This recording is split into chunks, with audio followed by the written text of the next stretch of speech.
Syederalun Kapolda Aceh Brigjen Marzuki Ali Basyah dan istrinya disambut Bupati PD Sarjani Abdullah dan Wakil Bupati PD Al-Zaizi di pendopo Bupati setempat pada Selasa 26 Agustus 2025. Orang nomor 1 di kepolisian di Aceh itu ikut dipesijuk atau ditepung tawari 3 ulama karismatik di pendopo Bupati PD.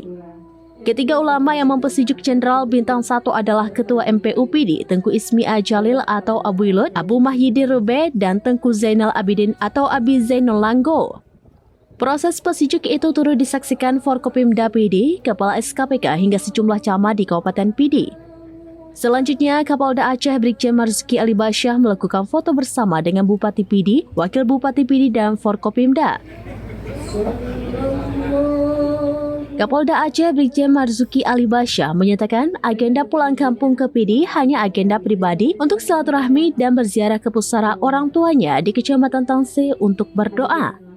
Selain itu, kata Kapolda Aceh, dirinya akan mengurus asuransi terhadap 6 remaja putri yang meninggal hanyut terbawa air di sungai di Dusun Belanjang Bomi, Kampung Mane, Kecamatan Mane.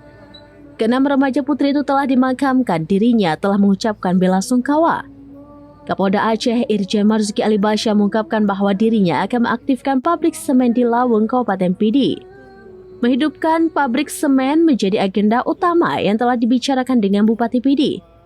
Saat ini Kapolda Aceh akan mencari investor untuk menangani pabrik semen. Saat investor telah bersedia mengoperasikan pabrik semen, maka akan dipresentasikan bahan-bahan pabrik semen. Kapolda Aceh mengimbau kepada masyarakat harus ikhlas terhadap lahan dan jangan mau dipengaruhi. Dari PD, Muhammad Nazar, serampinews.com. Download Tribun X sekarang, menghadirkan lokal menjadi Indonesia.